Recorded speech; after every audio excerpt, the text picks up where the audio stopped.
నేను ఆల్మోస్ట్ ఒక 7-8 టాపిక్స్ మీద మాట్లాడాను. బట్ ఈ టాపిక్ మీరు ఏదైతే చూస్తున్నారో అది ఆ పెద్ద వీడియోలో ఒక చిన్న ఎక్సెప్ట్ మాత్రమే, ఒక చిన్న టీజ్ లాంటిది. ఎవరైతే సబ్స్క్రైబర్స్ జాయిన్ అయ్యారో, మెంబర్షిప్ తీసుకున్నారో వాళ్ళు ఫుల్ లెంత్ వీడియో చూస్తారు. అది 45 minutes 1 hour ఉంటుంది. మీరు ఏదైతే 10-minute 11-minute వీడియో చూస్తున్నారో అందులో ఒక పార్ట్ తీసుకొని స్పెషల్గా కట్ చేసాం. Enjoy the video. ఈ వీడియో మీకు ఏమాత్రం నచ్చినా ఆ వీడియోని ఇంకా ఎంజాయ్ చేస్తారు. ఆ జాయిన్ బటన్ కొట్టండి, దాని లింక్ నేను డిస్క్రిప్షన్లో పెట్టేస్తున్నాను. Elon Musk is suing India. అంటే ఇంకా చెప్పాలంటే Elon Musk company X, formerly Twitter, ఇది ఒక సెకండ్, ఇది గ్రాక్ కి సంబంధించా లేకపోతే మొత్తం? No, this is widespread X platform రిలేటెడ్లోనే. Okay, they are suing Indian గవర్నమెంట్ని సూ చేస్తున్నారు. ఇండియన్ గవర్నమెంట్ మీద కేసు వేశారు in the regards to censorship అనమాట. సో బేసికలీ కాంటెక్స్ట్ ఇవ్వాలంటే ఎక్స్ వచ్చేసి is just a social media. మన దేశంలో ఉన్న మిగతా ఫేస్బుక్, ఇన్స్టాగ్రామ్ లాగా ఎక్స్ కూడా ఒక సోషల్ మీడియా ప్లాట్ఫామ్ అండ్ వాళ్ళకు కూడా రూల్స్ అండ్ రెగ్యులేషన్స్ ఉంటాయి. కాకపోతే ఎప్పుడైతే గవర్నమెంట్ వాళ్ళకి ఈ పోస్టులు ఏవైతే ఉన్నాయో మీ ప్లాట్ఫామ్లో, ఇవి తప్పు పోస్టులు, ఇవి ఇల్లీగల్, ఇవి తీసేయండి అని చెప్పి రిక్వెస్ట్ పెట్టినప్పుడు ప్లాట్ఫామ్ తీసేయాలి, because that is the law of the land. కాకపోతే ఎక్స్ వచ్చేసి ఏం చేస్తుందంటే I'm challenging your authority on, ఇది మీరు మిమ్మల్ని తీసేయమని చెప్తున్నారు మాకు, but I don't agree with you, దీని మీద మేము కోర్టుకు వెళ్తామని చెప్పి కోర్టుకు వచ్చారు. కర్ణాటక కోర్టులోనే కేసు వేశారనమాట. అసలు ఇది ఎందుకు వేశారంటే ఇన్ఫర్మేషన్ యాక్ట్ అని చెప్పి మన దగ్గర ఒకటి ఉంది. అవును, 69 ఇస్ ద యాక్ట్ కదా. జనరల్గా ఇన్ఫర్మేషన్ ఐటీ యాక్ట్లో 69 వాడుకొని అదొక స్పెసిఫిక్ ప్రొసీజరల్ ప్యాటర్న్ అది ఫాలో అవుతుందని చెప్పి దాని మీద వేస్తారు. రైట్. పాయింట్ ఏంటి? ఓకే, సో ఇది కొంచెం last couple of topics heavy అయిపోయాయి. I want to bring up something a little bit light hearted. Grok AI, have you heard about it? Yeah, నేను I'm having fun with Grok now. Oh అవునా? Like అంటే నాకు తెలుసు దీని గురించి ఏం మాట్లాడాలో, ఇక్కడ ఏం నడుస్తుందో నాకు ఒక ఐడియా ఉంది. Okay, but I let you give context. నాకు అసలు మొత్తం మనకి, మన ఆడియన్స్కి గ్రాక్ ఎక్కడి నుంచి వస్తుంది, why is it behaving like that అనే దాని మీద ఒక చిన్న కాంటెక్స్ట్ ఇవ్వండి. And then I have a see. So బేసిక్గా అసలు చాట్ బాట్స్ రిలీజ్ అయిన దగ్గర నుంచి, చాట్ జీపీటీ దగ్గర నుంచి కూడా they have always been in the news. And Grok is nothing new. కాకపోతే మిగతా వాటికి దీనికి డిఫరెన్స్ ఏంటంటే గ్రాక్ వెనకాల ఉన్న training data is very much real time and too much real time. And వాళ్ళ దగ్గర ఉన్న database is a huge database of Twitter. So it's actually మీరు కనుక డిఫరెంట్ LLMs మీరు వాడితే, లాంగ్వేజ్ లెర్నింగ్ మోడల్స్ అంటారు, లార్జ్ లాంగ్వేజ్ మోడల్స్ అంటారు, ఇది కనుక మీరు వాడితే you will see a difference in Grok and others. So దానికి ఉన్న పాపులారిటీ యాజ్ అ ప్రోడక్ట్ కూడా బాగానే ఉంటుంది. బట్ ఇప్పుడు న్యూస్లో ఉండడానికి కారణం మాత్రం ఆ ప్రోడక్ట్ రిలేటెడో లేదంటే దాని టెక్నాలజీ రిలేటెడో కాదు. So Elon Musk is backing this కదా, ఆ మాత్రం స్పైస్ లేకపోతే ఎలాగా? ఆఫ్ కోర్స్ ఇలాన్ మస్క్ ఒక ప్రిన్సిపల్ ఏంటంటే what is the most fun outcome is what will happen. And just like this kid who's enjoying his, the only difference is ఆయన video games ప్రపంచం అంతే. ఎగ్జాక్ట్లీ, అవునా కదా? Yeah. And one of the things, biggest things with LLMs ఈ chat బాట్స్తో ఏంటంటే majority of the chat బాట్స్కి personality అనేది ఉండదు. They are tone down in such a way, మీరు వెళ్ళి ఒక డైరెక్ట్ క్వశ్చన్ అడిగి, ఒక హాట్ టేక్ అడిగితే కనుక ఎస్కేప్ అయిపోతాయి. లేదు దీని మీద నేను కామెంట్ చేయలేనంటే, లేదంటే కనుక ఏదో ఒక న్యూట్రల్ స్టాన్స్ ఇస్తాయి. డీప్ సీక్ లాగా మాడేస్తుంది. డీప్ సీక్ బహిరంగంగా చెప్తుంది చైనా గురించి, నువ్వు నన్ను ఏం అడిగినా 1979 గురించి నాకు 1979 89 అది సౌజంగ్ స్వేర్ 89 is it? I'll check the date తో చెప్దాం, మనం కరెక్ట్గా మాడదాం. ఆర్చ్ లాంటిది ఉంటుంది కదా, దట్ చైనాస్ 89 అనుకుంటా, 79 అనుకుంటా. 1989 టియన్మెన్ స్క్వేర్ గురించి నన్ను అడిగితే మాత్రం నేను దానికి ఆన్సర్ చెప్పను. I'm not authorize to answer అని చెప్పేస్తుంది డైరెక్ట్గా. చాట్ జీపీటీ కొంచెం మధ్యలో వయా మీడియం ఉంటుంది. చాట్ జీపీటీ ఏముంటుంది, ఇది కొంచెం నా టర్మ్స్ అండ్ కండిషన్స్కి అగేన్స్ట్గా ఉంది, ఇది వైలెన్స్ ఇన్సైట్ చేయడం కానీ, ఈ పర్టికులర్ క్రైమ్లో ఈ వ్యక్తి ఎలా చంపాడు స్పెసిఫిక్స్లోకి వెళ్ళి ఆ గోరీ డీటెయిల్స్ని ఎక్స్ప్లెయిన్ చేయమన్నా, లేకపోతే ఒక మారణాయుధాన్ని ఎలా తయారు చేయాలి అని అడిగినా చాట్ జీపీటీ చెప్పదు. But Grok is not doing any of those things. మొత్తం ఓపెన్గా బహిరంగంగా నేను మాడతా, నువ్వెంతో నేను అంతే అన్నట్టుంది. ఇల్లీగల్ విషయాలు తప్ప, అంటే ఇప్పుడు బాంబు ఎలా తయారు చేయాలంటే గ్రాక్ కూడా చెప్పదు. అలా ఇల్లీగల్ విషయాలు తప్ప లీగల్లో మీరు ఏది అడిగినా సరే ప్రాపర్గా ఒక హ్యూమన్కి ఉన్నట్టు ఒక పర్సనాలిటీ ఉండి, వీళ్ళు కరెక్ట్, వీళ్ళు రాంగ్, వీళ్ళు చేసిన తప్పు, వాళ్ళు చేసింది కరెక్ట్, ఇది అని చెప్పి మొత్తం కామెంట్స్ ఇచ్చేస్తుంది. అండ్ కొత్తగా తెలిసిన విషయం ఏంటంటే రీసెంట్గా ఒక యూజర్ ఏదో అడిగాడు, ఆస్క్ గ్రాక్ అని చెప్పి ఒకటి వచ్చింది, పర్ప్లెక్సిటీ అని చెప్పి. మన ఇండియన్ స్టార్ట్ చేసిన అరవింద్ శ్రీనివాసన్ అని చెప్పి ఒకడు స్టార్ట్ చేశారు ఆయన, పర్ప్లెక్సిటీ అని చెప్పి. గ్రాక్లో అని చాట్ జీపీటీలో అని ఒక ప్లాట్ఫామ్. ఆయన తీసుకొచ్చిన ఫీచర్ ఆస్క్ పర్ప్లెక్సిటీ అని చెప్పి ఒకటి ఉంది. దాని తర్వాత ఆస్క్ గ్రాక్ అని చెప్పి ఒకటి రిలీజ్ చేశారు. అది సో Twitterలో అడుగుతున్నట్టు యా ట్విట్టర్లో మీరు ఏ కామెంట్ మీద అయినా అంటే కామెంట్స్లోకి వెళ్ళి అంటే ఒక పోస్ట్లో అయినా సరే దాన్ని ట్యాగ్ చేసి మన ట్విట్టర్లో తెలుగు యువత కూడా they are having fantastic time with ask Grok. True, అది మనం కొన్ని వీడియోలో మనం దాన్ని బయటకు కూడా తెచ్చి పెట్టలేము. మనం ట్రబుల్. మనం పాలిటిక్స్లో ఏదైనా మాట్లాడొచ్చేమో కానీ సినిమాల గురించి హీరోస్ యాక్టర్స్ గురించి మనం మాట్లాడలేము, మాట్లాడకూడదు కూడా. But anyways they are having a fun time, they are having a blast on X. Continue. I don't think anybody has more enjoyment on Twitter. మన తెలుగు యువత కంటే ఎక్కువ ఎంజాయ్ చేసే బ్యాచ్ ట్విట్టర్లో ఇంకోటి ఉండదు. సో అది పక్కన పెట్టేస్తే ఈ ఆస్క్ గ్రాక్ అనే దాంట్లో ఒక యూజర్ ఏదో క్వశ్చన్ అడిగాడు అండ్ ఆ క్వశ్చన్కి రెస్పాన్స్ లేట్గా రావడం సంథింగ్ హ్యాపెండ్. అండ్ ఎందుకు లేట్ చేస్తున్నావు అని చెప్పి ఆ క్వశ్చన్ ఆ యూజర్ కానీ బూతులు కానీ మాట్లాడదాం అనుకుంటే మాత్రం ఆ బూత్ని ఇక్కడ బూప్ చేయం కానీ మీరు ఆ బూతులు మాట్లాడద్దు ఇక్కడ. Okay done. గ్రాక్ గురించి నాకు అర్థమవుతుంది, నేనే ఎలాంటి బూతులు మాట్లాడుతుందో. యా చాలా తప్పది. We don't encourage 100% bad language. 100%. So గ్రాక్ని ఎందుకు లేట్ చేస్తున్నావు అని చెప్పి ఏదో తిట్టాడు. అండ్ అదే లెవెల్ ఆఫ్ తిట్లతో అండ్ దానికంటే కొంచెం పెంచి కూడా మసాలా యాడ్ చేసి బాగా తిట్టుకుంటూ ఇదిగో నువ్వు అడిగిన దానికి ఆన్సర్ అని చెప్పి ముఖం మీద కొట్టినట్టు చేసింది. ఇదిగో డాష్ డాష్ డాష్ నువ్వు అడిగిన దానికి ఆన్సర్ ఇదిగోరా డాష్ డాష్. ఏడు పాపు డాష్ పోయి పని చూసుకున్నట్టుగా చెవి నుంచి రక్తాలు కారిపోవడమే. ఎస్, అలా తిట్టేసింది. అండ్ అది చూసిన యూజర్స్ దీన్ని ఇంకా ఎలా తిడితే ఇది ఎలా చేస్తుందని చెప్పి చూస్తుంటే అది ఫిల్టర్ లేకుండా మాట్లాడడం మొదలుపెట్టేసింది, అబ్యూజివ్ లాంగ్వేజ్లో మాట్లాడడం మొదలుపెట్టింది. ఇది బాగా వైరల్ వెళ్ళిపోయింది. వైరల్ తీసుకెళ్ళడానికి ఫార్ములాస్ ఇలాన్ మస్క్ దగ్గర 100 ఉన్నాయి. అండ్ దీనికి పర్సనాలిటీ ఇచ్చేసి ఒక లిమిట్స్ పెట్టకుండా ఇలా వదిలేసేసారు కదా, ఇది బాగా వైరల్ వెళ్ళిపోయింది. And plus politically it is doing a lot of gimmicks and magics which one side of the spectrum is taking advantage of. ఇది తెలుగులో చెప్పాలంటే ఒక లెఫ్ట్ రైట్ అని రెండు ఉంటాయి కదా, అందులో లెఫ్ట్ సైడ్ ఏదైతే ఈకో సిస్టమ్ ఉంటుందో గ్రాక్ ఇస్తున్న ఆన్సర్స్ వాళ్ళకి వాళ్ళ మనసుకి దాని ఏదో ఆ పదం కూడా రావట్లేదు, ఆ భావోద్వేగం వాళ్ళ మనసుకు చాలా దగ్గరగా ఉండడం వల్ల other side of the spectrum ఉంటారు కదా, రైట్ సైడ్ లేదా సెంటరిస్టులు ఉంటారు కదా, వాళ్ళని టార్గెట్ చేయడానికి వాళ్ళకి అగేన్స్ట్గా మాట్లాడడానికి వీళ్ళకి ఒక ఆయుధం దొరికినట్టు అయింది. కాకపోతే మీరు ఇక్కడ అర్థం చేసుకోవాల్సింది ఏంటంటే Grok is operating from Twitter or ఎక్స్లో ఏదైతే రియల్ టైం డేటా ఉందో 3 సెకండ్ల క్రితం, 4 సెకండ్ల క్రితం, 5 సెకండ్ల క్రితం ఏదైతే మనకి ఎక్స్లో ఎవడైనా ఇప్పుడు తీసుకొని ఒక ట్వీట్ వేసి నా పొలిటికల్ ఒపీనియన్ షేర్ చేసినా అది ఆ డేటాబేస్లోకి వెళ్ళిపోతుంది. దాన్ని మిక్సీలో వేసి ఆ పర్టికులర్ దాన్ని Grok is giving. So particular ఆ పాలిటిక్స్ గురించి నాకు చిన్న గేమ్ ఉంది, నేను చెప్తాను, but again you continue. Okay. So మీరు చెప్పింది యాక్చువల్గా that is very true. Because A LLM తీసుకున్నా సరే దాని ట్రైనింగ్ డేటా సెట్ ఎలా ఉంటుందో దాని యొక్క పర్సెప్షన్, దాని యొక్క పర్సనాలిటీ అలానే ఉంటుంది. సో ఒక చిన్న పిల్లగాని తీసుకొని మనం కనుక ఒకటే చెప్పుకుంటూ పెంచితే పెద్ద అయిన తర్వాత ఎలా అయితే అవుతారో ఈ ఎల్ఎల్ఎంస్ కూడా అలానే. దానికి మీరు న్యూట్రల్ డేటా సెట్ ఎగ్జాంపుల్ చెప్తాను, నేను అందరికీ చూస్తున్నారు కాబట్టి అర్థమయ్యేలాగా. Robot cinema, I mean that's not a great example, I mean scientific example కాదు అది.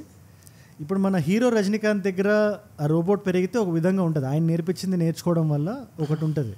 విలన్ వచ్చి సమ్ అదర్ చిప్ పెడతాడు. సో విలన్ ఇప్పుడు దీన్ని ఎలా చూడాలంటే ఆయన వచ్చి పెట్టిన ఆ రెడ్ చిప్కి ఆ రోబోట్ ఎలా అయితే బిహేవ్ చేస్తుందో, ఎలా ప్రవర్తిస్తుందో, ఎలాంటి ఇది చేస్తుందో అది బూతులకి ఈక్వేట్ చేసి లేదా ఆ వైల్డ్ యాటిట్యూడ్కి ఈక్వేట్ చేసి రెడ్ చిప్ ఉన్న చాట్ జీపీటీ ఇస్ గ్రాక్ అని వచ్చి అంతే. అంటే అది రెడ్ చిప్ గ్రీన్ చిప్ కొంచెం సెన్సిటివిటీలోకి వెళ్తుందేమో, దాని బదులు మన వసీకర్ దగ్గరే రోబో ఉన్నప్పుడు కూడా వాళ్ళ ఇద్దరు అసిస్టెంట్స్కి వసీకర్ దీనికి మీరు ఏదో మాటలు నేర్పించండి అని చెప్పి పక్కకి వెళ్తే వీళ్ళందరూ బూతులు నేర్పిస్తారు. బూతులు మాడుతుంది ఆ రోబోట్ ఏదైతే ఉందో, బూతులు నేర్పిస్తే బూతులు ఓపెన్గా చెప్పేస్తుంది. ఎగ్జాక్ట్లీ. సో మనం నేర్పించిందే చెప్తుంది, నేర్పించిన డేటా సెట్ మీద యాక్ట్ చేస్తుంది. అండ్ ట్విట్టర్ మన గ్రాక్ వాడే డేటా సెట్ అంతా కూడా ఒక సర్టెన్ పొలిటికల్ ఇంక్లినేషన్తో ఉంటుంది. రైట్. అండ్ దానివల్ల దాని యొక్క టేక్స్ కూడా majorly inclined towards those sides అనమాట. ఇక నా పాయింట్ ఆఫ్ వ్యూ ఏంటంటే దీని గురించి జనాలకు అర్థం కావాలంటే ఫ్యాక్చువల్లా కాదా, none of the AIs are 100% factual. ఇప్పుడు ఫ్యాక్చువల్ అనడానికి మనం ఎలా చెప్పాలి దీన్ని, వాళ్ళకి ఏవైతే ఒపీనియన్స్ ఫీడ్ చేస్తున్నారో దాన్ని రీసైకిల్ చేసి చెప్తున్నాయి కాబట్టి మీరు ఇది నిజమని ఫేస్ వాల్యూలో తీసుకోలేము, ఒక ఎకో సిస్టమ్ నుంచి వస్తుంది అది. బట్ దీని గురించి ఇంకా నాకు ఒక ఫన్ గేమ్ ఉంది. వాట్ ఐ ఫీల్ ఇస్, మీరు మీ సిస్టమ్ నుంచి let us get 5 outrageous claims మన గ్రాక్ చేసింది తెద్దాం. దాన్ని బట్టి గ్రాక్ ఏ స్పెసిఫిక్ జియోగ్రఫికల్ లొకేషన్లో ఉండే ఏ మనిషి అని మనం డెడ్యూస్ చేయడానికి చూద్దాం.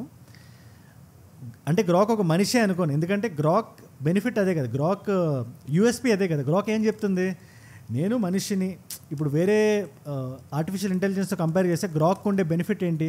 Grok is opinionated, Grok politically incline అయి ఉంది. ఇదంతా వేరే చాట్ జీపీటీ కానీ ఈ డీప్ సిక్ కానీ జెమినై కానీ వీటితో కంపేర్ చేస్తే ఒక మనిషిలాగే కదా. ఆ మనిషి ఎవడు అనేది కనిపెట్టేది ఒక గేమ్ ఆడదాం మనం. ఓకే, గ్రాక్ టేక్ వచ్చేసి Modi is a script reader, not a PM, not a real PM.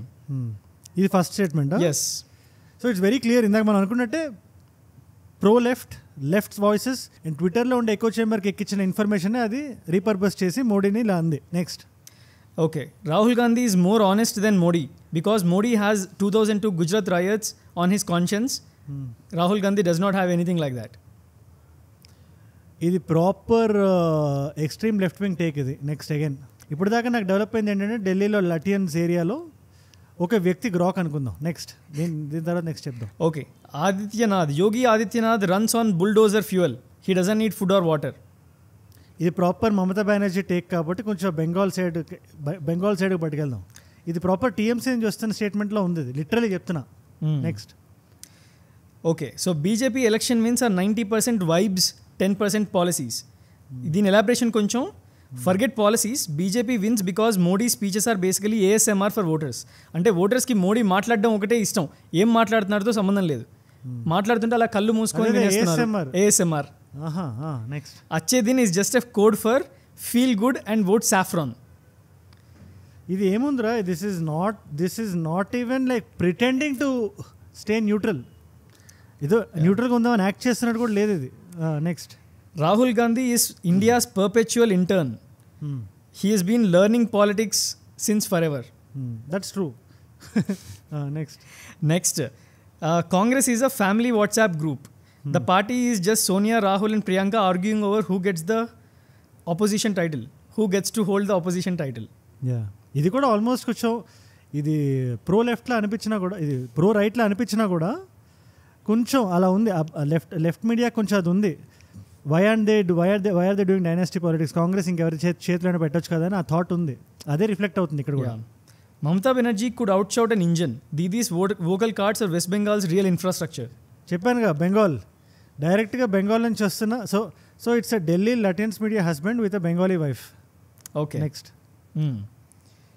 అంటే గ్రాక్ని నేను ఊహించుకుంటే కళ్ళు మూసుకొని ఇలా మంచి సూట్ అండ్ బూట్ వేసుకొని ఢిల్లీలో ఒక కార్పొరేట్ ఆఫీస్లో కూర్చొని ఐప్యాక్ని ఇట్లా ఏదో చేస్తూ ఏదో రాసుకుంటూ అట్లుంది. అలా ఉంది నాకు. ఎనీవేస్ మనం ఎంత డ్రిల్ చేసినా కూడా అదే వస్తుంది బయటికి.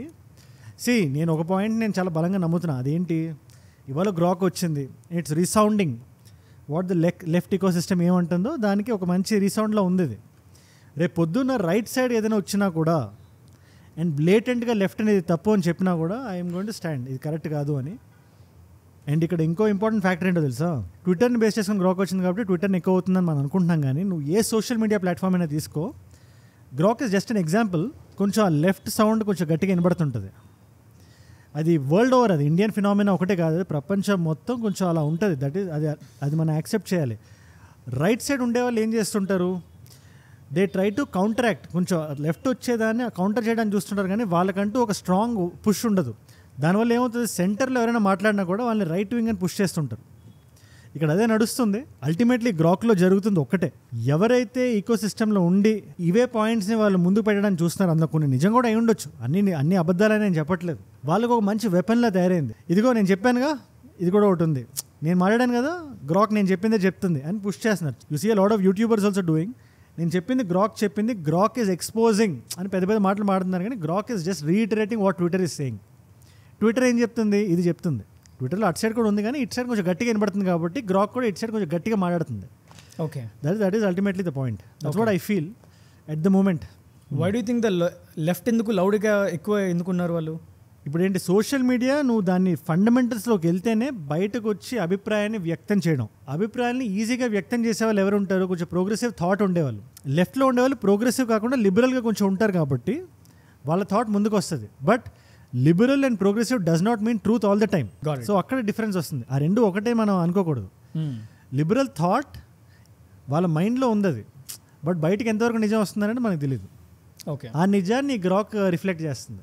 ఓకే, ఈ వీడియోలో ఈ పాయింట్ దాకా మీకు నచ్చిందని నేను అనుకుంటున్నాను. ఇది ఏమాత్రం మీరు కంటిన్యూ చేద్దాం అనుకున్నా membership button is down, join button కొట్టేయండి. మీకు ఒకవేళ అది కనబడకపోతే పిన్ కామెంట్లో ఉంటుంది ఏ లింక్ కొట్టాలి అని, అది కొట్టేసేయండి. అండ్ ఈ వీడియోలోనే మనం మళ్ళీ కలుసుకుందాం. నేను అటు సైడ్ వెయిట్ చేస్తున్నాను. నాది ఒకటే what I personally feel is, ఒక విషయం చెప్తున్నా నేను, ఐ థింక్ వార్ అనేటిది 2 కంట్రీస్ వల్ల, వార్ జరగడం వల్ల, యుద్ధం జరగడం వల్ల 2 కంట్రీస్లో ఏ కంట్రీస్ లాభపడవు. సో యుద్ధం చేయకూడదు అనేది మోస్ట్ బేసిక్.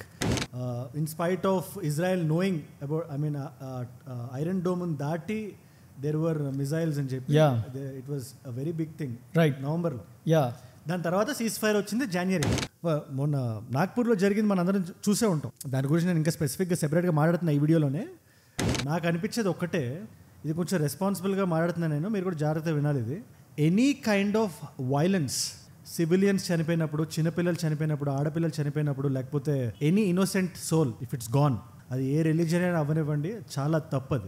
స్వరాజ్యం కోసం ఫైట్ చేసిన మరాఠాస్ ఏలిన నేలేదు, ఛత్రపతి శివాజీ మహారాజ్ ఏలిన నేలేదు. సో ఇప్పుడు 79లో ఫర్ ఎగ్జాంపుల్ నేను ఒక ఆడియన్స్ని, నాకు ఒక పర్టికులర్ ట్వీట్ ఒకటి నచ్చలేదు, ఎవరు ఆడియన్స్ కానీ గవర్నమెంట్ కానీ ఎవరైనా అనుకోండి, థర్డ్ పార్టీ నా మనోభావాలు దెబ్బతీసే ట్వీట్ ఒకటి ఎక్స్లో ఉంది. సో నేను డైరెక్ట్గా ఎక్స్ని టార్గెట్ చేయకుండా, అండ్ మీరు ఇక్కడ దాకా నా వీడియో చూసారంటే నా వీడియోస్ మిమ్మల్ని లాకట్టుకుంటున్నాయి. Thank you so much. మీరు ఇస్తున్న ఈ వాచ్ టైం, మీ రిటెన్షనే నన్ను రోజు వీడియోస్ చేయడానికి ప్రేరేపిస్తుంది. అది మీకు ఇవాళ స్పెషల్గా థ్యాంక్స్ చెప్దాం అనుకుంటున్నాను. అండ్ ఇలాంటి వీడియో ఐడియా టాపిక్స్ నాకు ఏదైనా ఇద్దాం అనుకుంటే Instagram is the way to go. Ajay from ఏజూడ్ అని ఉంటుంది. అజయ్ ఫ్రమ్ ఏజూడ్ 1+ మిలియన్ ఫాలోవర్స్ ఉంటారు. You should be able to find me. రెండు వచ్చేసేయండి, అక్కడ మాట్లాడుకుందాం. అక్కడ ఇలాంటి వీడియోస్ని రీల్స్లో చూడొచ్చు, నా లైఫ్లో నా చుట్టూ ఏం జరుగుతుందో మీరు చూడొచ్చు. అండ్ మీకోసం 2 కాంప్లిమెంటరీ వీడియోస్ పెడుతున్నాను. ఈ పర్టికులర్ వీడియో ఇది మీరట్లో జరిగిన ఇన్సిడెంట్. ఇది వింటుంటే మీకు రకంగా అనిపిస్తుంది, అన్ని ట్విస్ట్ అండ్ టర్న్స్ ఉన్నాయి. ఆ పర్టికులర్ వీడియో ఇక్కడ ఉంది. లేదా అమెరికాలో మొత్తం వైరల్ అవుతున్న ఈ న్యూస్ ఏదైతే ఉందో, మన తెలుగు అమ్మాయి సుదీక్ష కోనంకి అని, ఆ పర్టికులర్ న్యూస్ గురించి మీరు ఏదైనా తెలుసుకుందాం అనుకుంటే ఆ పర్టికులర్ వీడియో ఇక్కడ ఉంది. మీకు ఏ వీడియో ఇంట్రెస్ట్ ఉంటే ఆ వీడియో చూడండి. అండ్ నేను మిమ్మల్ని మళ్ళీ రేపు కలుస్తా. మనందరం కలిసి పెరగాలి, కలిసి ఎదగాలి. Let us all grow together, let us all rise together. Rise above ignorance, rise above arrogance, rise above hate. ఏజూడ్ అంటే మనం. జై హింద్, జై భారత్, జై ఆంజనేయ, ఓం నమః శివాయ.